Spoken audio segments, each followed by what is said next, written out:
Bismillahirrahmanirrahim. Assalamualaikum warahmatullahi wabarakatuh.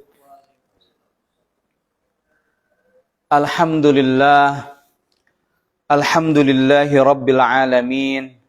Wassalatu wassalamu ala ashrafil anbiya'i wal mursalin. Sayyidina Muhammad wa ala alihi wa sahbihi ajma'in. Wa ala man tabi'ahum bi ihsanin ila yaumiddin, amma ba'du. Ma'asyiral muslimin, para pemirsa dimanapun Anda berada, mudah-mudahan semuanya dalam kondisi sehat walafiat, senantiasa dalam keberkahan inayah dari Allah Subhanahu wa taala. Amin amin ya rabbal alamin. Kultum kali ini, sebagaimana tema yang telah disampaikan oleh panitia, yaitu berkaitan dengan kekuatan zakat. Kalau kita melihat bahwa dalam hadis Nabi Kangjeng Muhammad sallallahu alaihi wasallam menyebutkan bunyal Islamu ala khamsin. Pokok-pokok Islam itu terdiri atas 5 perkara. Syahadatu an la ilaha illallah wa anna Muhammadar Rasulullah wa iqamis shalah wa ita'iz zakat wa hijjul baiti man istata'a sabila wa shiyam Ramadan. Termasuk bahwa di antara 5 rukun Islam itu adalah zakat. Dari zakat itulah tiada lain adalah bagian dari cara Rasul sallallahu alaihi wasallam kepada umatnya, bahwa agar harta yang terkumpul itu tidak kemudian hanya berhimpun dalam 1, 2, 3 orang semata. Tetapi bagaimana dari kekayaan seseorang yang ketika sudah mencapai nisabnya, baik itu zakat penghasilannya, zakat tanahnya, kemudian malnya, dan berbagai macam itu adalah untuk kemaslahatan bagi yang lain. Dan salah satu di antara ciri untuk mensucikan harta kita, bahwa di balik adanya zakat itu adalah agar kita mau memahami betapa pentingnya, betapa urgensinya terkait dengan the power of giving, kekuatan memberi. Memang di situ ada nomenklatur zakat, ada sedekah, ada infak, termasuk di dalamnya ada wakaf. Nah, zakat tentunya adalah di mana ketika harta yang kita miliki 2,5% dari zakat kita itu dizakatkan sebesar 2,5% dari zakat penghasilan. Belum lagi zakat yang lainnya. Yang itu semua adalah bagian dari cara harta kita disucikan. Tazkiyah. Agar jangan sampai kemudian kita merasa bahwa harta kita adalah untuk kita. Bukan. Tetapi ada hak dari kaum fakir, kaum miskin dari harta kita. Maka ada yang kita kenal dengan istilah muzaki. Bagi mereka yang berkemampuan hartanya yang cukup, maka dia untuk melaksanakan zakat. Tetapi ada juga yang golongan di mana mereka masuk dalam kategori mustahik. Mustahik ini adalah orang yang diberikan bantuan finansial atau termasuk diberikan zakat dari para muzaki. Bahwa nantinya mudah-mudahan dari yang diberikan oleh sang muzaki kepada mustahik, maka tidak akan mustahil di masa yang akan datang kaum mustahik mereka insya Allah akan naik derajatnya menjadi seorang muzaki. Nah, dari sini artinya apa? Bahwa kepedulian kita, pemahaman kita terhadap syariat, terlebih lagi tentang syariat zakat, ini memiliki dampak sangat luar biasa. Bahwa tentu ada orang yang kemudian dia diberikan oleh Allah Subhanahu wa taala rezeki yang berlimpah ruah. Ada juga fenomena yang dia kumpulkan seluruh kaum masyarakat untuk berduyun-duyun datang ke rumahnya. Tetapi tentu ada satu fenomena yang diharapkan maksudnya baik tapi tidak sampai. Tidak sedikit yang berjubel, desak-desakan. Mereka tadinya ingin bisa mendapatkan kebahagiaan, tapi ada saja yang kemudian yang membuat hati kita seringkali ya menyebabkan sedih.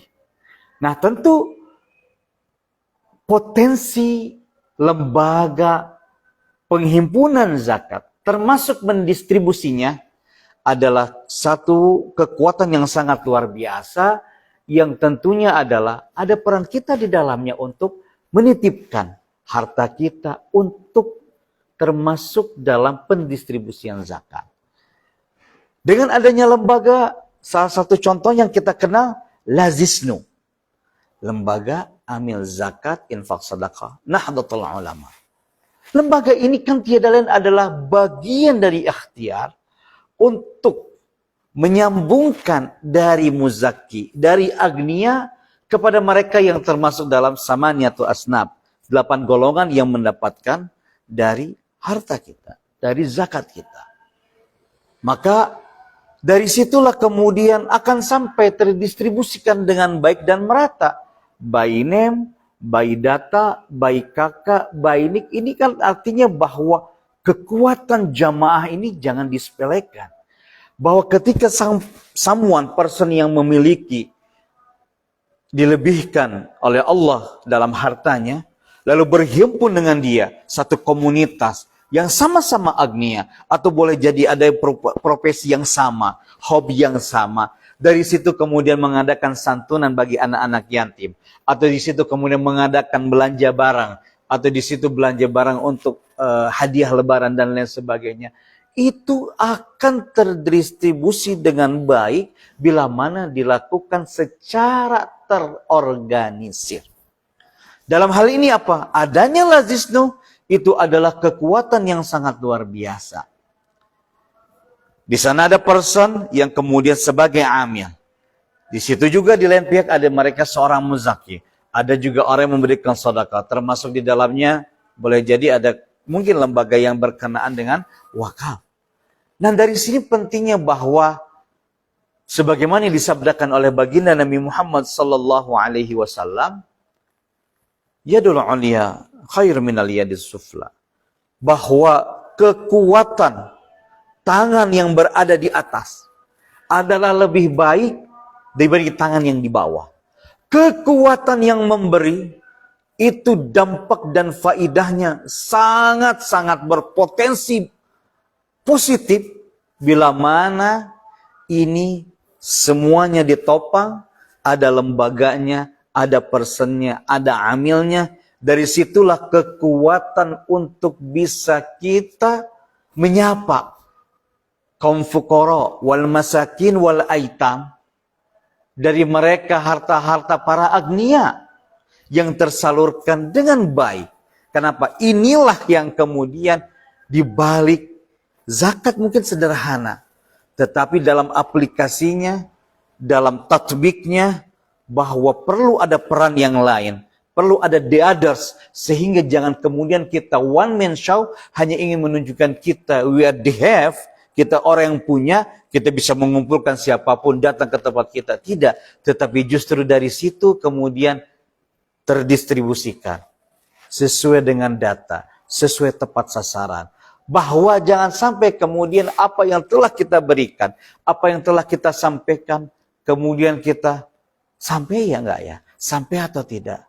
Maka trust, thiqah, inilah penting dimiliki oleh kedua belah pihak.